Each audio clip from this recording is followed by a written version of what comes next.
So what is the bottom line? Now we're going to kind of talk about some of the new laws that have been passed in Florida and Texas. So we have a number of companies that are out there that they're kind of struggling to survive because the FDA has cracked down and said, hey, you guys are drugs. You guys have to go through the right pathway in order to be approved.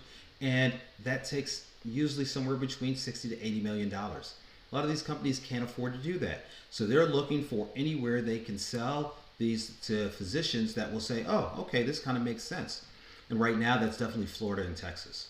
So Florida passed this law July 1st, 2025.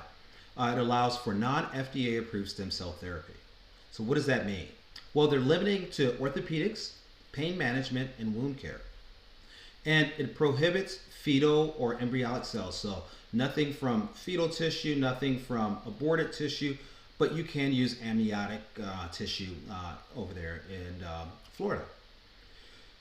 Caveat is they want you to use a GCMP lab, so making sure that your cells are coming from that GCMP lab. They want to have IND or IRB oversight.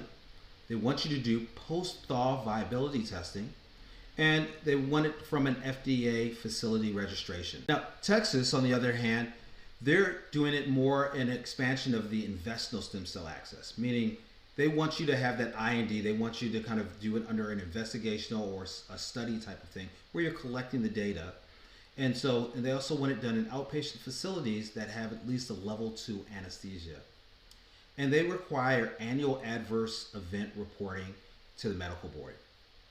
So these are some pretty stringent standards that are very difficult for the standard private practice physician in order to maintain.